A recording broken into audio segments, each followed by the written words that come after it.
Hello and welcome to this podcast extra special, brought to you by the Royal New Zealand College of Urgent Care. Now, in addition to our regular Friday content, every now and then we might release a little something extra, and that might be something like our profile in urgent care, or in this instance, a conversation with three doctors based in Ireland who have been studying the UC course whilst living in Ireland, and they've flown over to New Zealand to sit the UCPEX exam. So whilst they were here, we arranged a little whistle-stop recording just to get their thoughts and opinions on studying from overseas and just find out how things have gone. And I just wanted to say a couple of things before we hear them. The first is that they are 2 days in the country when I'm talking to them, so they're all still quite tired and jet-lagged, and it's only really the day before they actually sit their exam. So I'm very appreciative of them taking the time to sit down and have a chat when they've obviously been through an awful lot to get here and are preparing for an exam still. So a big thank you to them for taking the time.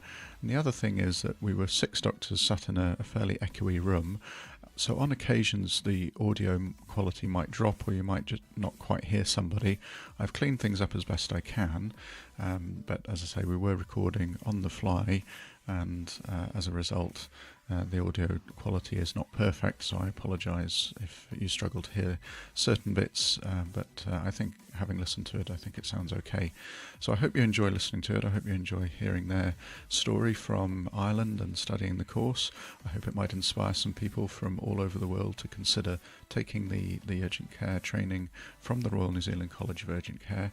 And again, just one big final thank you to these 3 guys for sitting down and having a chat to me. I appreciate them squeezing us into their busy schedule.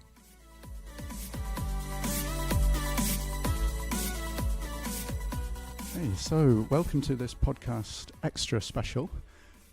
My name is Guy Melrose and I'm your host, and today it's a special because we are with 3 doctors who have travelled an awful long way to be with us today. Introducing Dr John Morley. Hello. Dr Nadine Durand. Hello. And Dr Zeeshaan Khan. Hello. So these guys have travelled over to sit the UCPEX exams, and they've been studying the course from overseas. So we wanted just to get them in the same room together so we could find out a bit about their experiences of doing the course and their how they came to find the RNZCUC. Also in the room, we've got Dr. David Sorrell, who's our Director of Clinical Training. Hello again. And Dr. Afraz Adam, our Director of Professional Development. Hi guys. And between the 6 of us, we're just going to have a natter about the course and about their experiences. So I'll just get the ball rolling with a question to which one of the 3 of you was the first to find the Urgent Care College of the Royal New Zealand College of Urgent Care, I should say. And that would have been me. So my background was GP training in Wanganui, and as part of the GP training I was working in Wanganui Accident and Medical. So I had heard wind of it through that avenue. So then when I started working in urgent care in Ireland, I looked it up and started to link in with it, and then Zeeshaan and Nadine copied me, which was a great compliment. And you're now based in Ireland, all 3 of you? Yeah, the 3 of us are based in Ireland. So myself and Zeeshaan are in the same clinic in North County Dublin, and Nadine is in our flagship clinic, which Afraz has been to in South County Dublin. And just a little bit about yourself. So you're GP trained at this point, or are you? Yeah, so I did my memberships in New Zealand, and then my wife decided not to return to New Zealand, so that put paid to that plan. So I did GP in Ireland, but the healthcare system, as the 2 opposite me will attest to, isn't ideal in Ireland. So I did GP for about 6 months, and then we switched to urgent care. Yeah. Nadine, what's your backstory before you got to urgent care? Well, I graduated from University of Cape Town, and I did some work in emergency medicine there and infectious diseases. And then I went on to work at sea on the ships for 2 years. And then I did some emergency medicine in Ireland, and I went home to Cape Town. And then I got a job in urgent care in Dublin quite by chance, and that's where I met everyone, and Terry as well, who's now a fellow in urgent care. And that's where I heard about the college and decided to join or to dive. And Zeeshaan, what's your backstory? Well, actually, I've got experience in emergency medicine. I did a year in emergency medicine. I then did a year in anesthetics and completed the diploma in anesthetics as well. Did a little bit of GP work as well before coming to Ireland, but like all doctors, trying to find a niche between emergency medicine and GP, and ended up working in the urgent care clinic. And then John Morley mentioned to me about the Royal New Zealand College of Urgent Care. So you've mentioned urgent care in Ireland. How does it differ, John? Because you've worked obviously here in facilities. How does it differ? It's very similar. So much similar that we use the same software as you guys. So we use MedTech. So when I did my is that a good thing? So when I did my induction in the clinic in Ballali, which is in South Dublin, the doctor shadowing me was kind of learning from me about MedTech because I knew all the shortcuts from my training. So that's when I realised there was massive links between urgent care in Ireland. It's very, very similar. Probably our clinics are probably busier than, well, definitely busier than WAM, and probably as busy as most of the main clinics in Auckland, I think. Do you know, because there's only 2 clinics in Dublin, which is a population the same as Auckland, I guess. So it's very similar. And are they set up the same in that they've got X-rays on site and? Correct. Yeah. And They've got X-rays, and we have radiologists reporting within 3 hours as well. So it's quite a good turnaround time with them. It's probably similar to here. It's pretty good. Ideally. So and then the nurses will do casting, and we've got orthopedic backup and ENT and Max Fax and pediatrics, and like a brand new pediatric clinic as well. So we're pretty well set up. And 24 hours? No, it's 8 a.m. to 10 p.m. 8 till 10. Yeah. So Dave, how many overseas people have currently sat the exams that these guys are here to sit? I'm not sure that I can actually grasp the number without my computer with me. Only a handful. We've had a few people who've been in Australia and one from the UK. Nobody has actually sat from Ireland before. We did have Terry too, who's these fine doctor's supervisor who's working there now, but he didn't actually complete his training. Most of his training was in New Zealand, and then he moved over, although I think his fellowship interview was while he was skiing in the Alps over a Skype phone. So that was the most interesting fellowship. Yeah. So there's a few. There's a growing number of interests.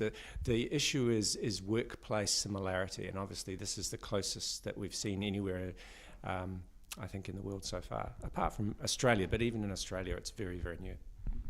And Afros, you were just over in Ireland because Dinesh got married there conveniently, so you were able to have a look, and you went to these facilities and had a look? Yeah, that's right. John and Z were extremely kind enough. They actually came to where I was staying in Dublin, escorted me in the public transport to their flagship clinic, which is, I've just got one word for it, it's a very flash clinic, purpose-built, of course, and it's got all the modern-day technologies that you'd expect of a decent urgent care clinic. It made me want to quit work here straight away and go and join their clinic. They've got a very good setup, and I believe that's where Nadine is based, and Z and John are based in another one of their clinics, but the setup's amazing. It's more than fulfills the criteria to be an accredited urgent care clinic. It is a very similar setup to Auckland, if not better. So maybe Nadine, if you take this next one, in terms of studying for the course, it's all been online. Obviously, very, very distant. You couldn't be more distant if you tried. So, how have you found the experience of being so far away from here and preparing for an exam that you're having to get on an aeroplane to kind of put your faith in being ready for it? It's been a bit challenging. It's been quite self-directed, but the 3 of us at least, I think if I was doing it on my own, it would be very challenging. And yeah, I've just used the UCC, the course, and then all the textbooks, and try to just throughout the year kind of prepare for it. And I've done a lot of, I don't know about the guys, but I've done a lot of courses over in England as well, which has helped a lot. Busy doing a diploma in musculoskeletal medicine, which has really helped. And there are a few x-ray courses, which the prescribed textbook for x-rays, it's run by those guys, and that was excellent. So yeah, I think would have been great to be at the practical skills weekend, but besides that, I think we're probably fine. Yeah. And going forwards from here, is there interest? Are you planning to then be the hub for like supervising other people? Do you have people interested? Yes. That would be my intention, because I suppose of the three of us, I'm the only Irish one, because these are South African. Not to be racist, but you know, they may have plans going forward. So that the plan would be that I would be remaining in the clinic long term, and then our employer wants to have more fellows trained up if it's possible, to raise the standard of the clinic, because they're expanding as well. They're opening 2 new clinics in the next year or 2, so they want to kind of raise the standard and have an accreditation with a kind of academic body, which would be the Royal New Zealand College. So maybe your best place then to talk about urgent care in Ireland. How is it recognised with the Medical Council? It's not, is the short answer to that.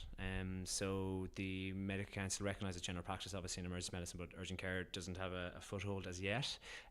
Although the plan would be down the track that we would get it recognised. So our external advisor is an emergency medicine consultant down in Cork, and he's kind of pushing for it to be recognised. So I suppose this would be one of the strings to our bow to kind of push it. Urgent care is growing both from our company's perspective, but has also been 2 or 3 new clinics opened up by a rival company. So it's definitely expanding, and it takes the pressures off the overburdened public A&Es in Ireland, which are probably more burdened than here. So is Ireland similar to the UK in that you've got your A&Es or EDs and GPs, and then this kind of absence, this absence kind of no man's land. Yeah, pretty much. And Ireland is very much a two-tier country in terms of healthcare delivery, in terms of health insurance. So you've got the public sector and the private sector, and there's a massive gulf between the two. So the public sector is under huge pressure. So we get a lot of patients who come to us inappropriately because they want to avoid the public sector. So it's kind of, it's a shame, really. So are there people in the government who are recognising urgent care as being the... Not as yet. How about your ED colleagues? ED colleagues, it's a mixed feeling. So the likes of Eva, who's our external director, is very, very optimistic about it going forward, and then other ED consultants would be a bit not... what's the word to use? They're less accepting of it at this stage. But we definitely take the pressure off the local A&Es. And so in Cork, there's a very good working relationship, but that's because the urgent care clinic and the hospital in Cork, there's only one major hospital in Cork, whereas in Dublin, there's lots of different A&Es kind of competing against us. Well, not competing against us, but... Yeah, sorry. That's okay. You might hear there's a little beep in the Sound background. effects. We'll just make sure we're not about to blow up or anything. So urgent care, much like here, is... your plan is to fill the gap that exists. Yeah, and that gap is being filled. So even the fact that a new company has entered the market, so a large European company called Ophidia have joined. So they've opened up what's called express care clinics, so one in Cork and one in Dublin, and they're going to open up some more as well. So it's definitely a growing sector. Going forwards from these exams that you're all going to pass, because you've all prepared very well for it, you're then going to continue the fellowship pathway as is. That won't require any further trips back to New Zealand, will it? Well, of course, there will be the fellowship ceremony trip, If my wife lets me go. which is going to be an annual event arranged by AFRAS in September each year. So that would be a compulsory trip, I'm pretty sure. Absolutely. If you can write to my wife and say that would be great. You heard it here first. Yeah. And you mentioned you're based in Ireland. You're working in Ireland at the moment. Is your plan to return to South Africa? Are you both from... Actually, I don't know where I stand at the moment. And Again, that wife comes into it. pending that the exam goes well and complete all the courses and come through for the fellowship ceremony, I think that would probably be one reason for me to continue staying in Ireland. Because obviously with the fellowship and the facilities that are in Ireland, it would be a good base to continue working in urgent care. Or alternatively, maybe even come to New Zealand for a while. Great. So you poached him. Great. Thank you. Thank you, New Zealand. Probably do an exchange. That's something we have talked about. Definitely. That would be pretty awesome. I was going to ask Afraz, are you down to do the clinic inspection audits? Is that your... So we've talked about your experiences doing the course overseas. You've got a supervisor there who's worked here. From the other support and your other colleagues, are they understanding of like those that aren't involved in they are very understanding, and more so actually with senior management. So they were gung-ho about actually supporting us, like financially, and giving us time to study and covering all the course costs and stuff. Yeah, so they've been very, very good. So like that musculoskeletal course that Nadine mentioned has been covered by VHI as well, by our employer as well. So they're very enthusiastic about getting the ball rolling and making it an ongoing thing, I suppose. Yeah. And did you explore other options? I suppose not if you'd already been in New Zealand before. Yeah, see, I knew, I kind of had the inside track, so I knew, like, so regardless of the other two and regardless of my employer, I probably would have applied anyway. But it worked out quite well actually in the end. Yeah. And Afraz, most of my ongoing recertification is done online now and loaded online.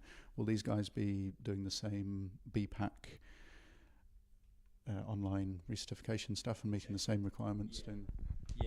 The requirements remain the same for New Zealand trainees and fellows as well as overseas trainees and fellows, and the whole reason our course has been made into this friendly online format is to support our growth internationally as well, to allow people with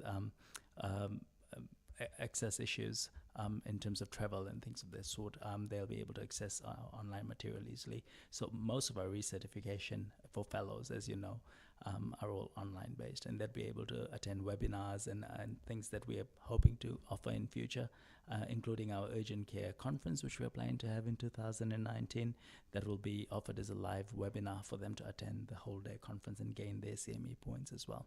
And just on a note of when they'll be coming back to New Zealand, I had a friendly chat with their CEO and HR manager. They're great guys, very much on board. Their company's HR manager and CEO very much on board and very accepting and promoting of urgent care. And then they sort of gave me their word that if these guys complete all the satisfactory requirements, they will accompany these guys to honor them in their fellowship ceremony. So it's great because they're on board, and we had chats about sort of a more formal commitment to urgent care, and they're more than happy to look at providing at least about 2 or 3 trainees to join the college every year instead of waiting for one bunch to graduate completely. Now they're on board with the thought that they might actually have 2 or 3 trainees joining every year, which just means great exponential sort of growth in Ireland and the UK as well.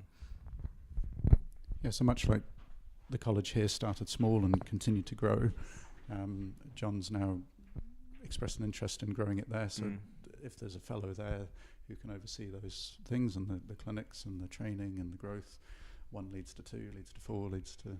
And that's the plan, I guess. And being close to the UK, have you had any interest from people working within the depends UK? Depends on Brexit. Right. Yeah, that's the elephant in the room at the moment, isn't it? Yeah. We'll move on from that because I don't understand what's going on with Brexit at the moment. So you've all come over to sit the exams. How long did you leave flight-wise? Like, how long have you been in the country for? John and I arrived on Tuesday. I almost said Sunday. We left on Tuesday. Sunday and we arrived on Tuesday. We are tired. 2 days ago. Yes. Right. The day before. So that's obviously a factor for overseas. We've got people, you mentioned Dave from Australia, they obviously don't suffer with the same logistics of coming from the other hemisphere, but so far so good. You're Yeah, I've been here before. What do you want me to say? It hasn't changed. In terms of the, like your run up to the exam now, you feel you've given yourself enough time to be fighting fit? It's hard to fight against jet lag, being honest, but I think we'll be okay. Yeah. Hopefully, yeah. And are you purely just focused on the exam here, or are any of you taking a bit of a break For me, a bit of catching up with people in Wanganui, and then Zeeshaan is going to extend his stay. Yeah, I'll be staying for a little while longer, just for an extra week, just taking a bit of a break as well, because I've come over with my wife as well. No, whilst over here, it makes sense. Is there anything you'd say to anybody? I think you've mentioned, Nadine, a little bit about the course being on your own. You wouldn't have liked to have done the course, but is there any other tips you'd give to people who are considering, who are listening in any part of the world about getting involved? I would say that it will be, from my perspective, I found it helpful to have a lot of stuff done before even applying for it, to kind of fast track your progress. So for instance, I had a few diplomas done before even doing the course, and extra courses and stuff, so that kind of made the transition easier, because there's less pressure and less demands on you. Because the course can be quite demanding, particularly if you're working full time, if you have family and stuff like that. Yeah, so I would probably do a bit of groundwork even before applying, and actually that would probably make your application easier, I would imagine. Yeah, David, do you have anything to say? Yeah, it's definitely true. And really, to know what you really want to do often requires a bit of work, and things like emergency and pediatrics and even anesthesiology can be very useful, although there's not a lot of that we do these days in the community.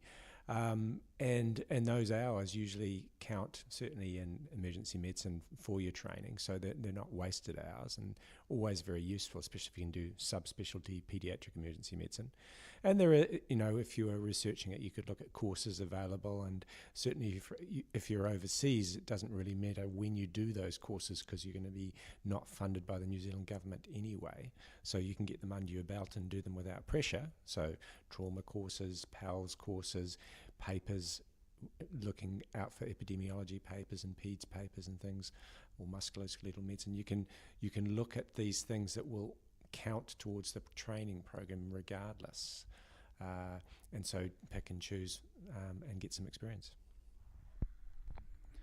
It certainly, I found urgent care when I came to New Zealand without really realising it was here, but I did the sensible thing and stayed here and did the training in situ, which is obviously one way of doing it, but it is, as we've said, it's an expanding specialty worldwide, so the fact that we can offer this service, that's one of the reasons I wanted to chat to you guys, was just to make people aware that training can exist from anywhere in the world, and as you say, you might come back to New Zealand, you might do if your wife I'll persuade her. sees sense. So we've already got you, it's a compulsory return for the fellowship ceremony, definitely. I believe so. Yeah, compulsory, yes, absolutely. Yes. They must be picked up and signed in person, isn't it, like with a fingerprint.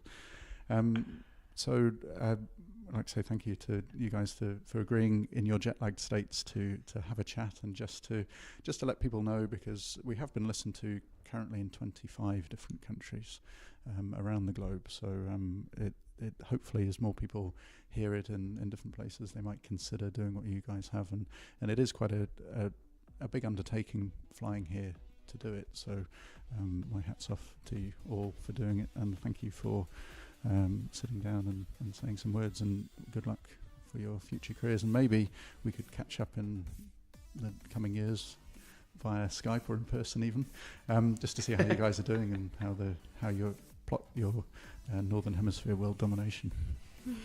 Thanks for hosting us. That's great. Thank you. Thanks very much. And thank you, Afraz. Thank you. Thanks. And You were amazing, Afraz. Pleasure. Great. Thanks for listening, everyone.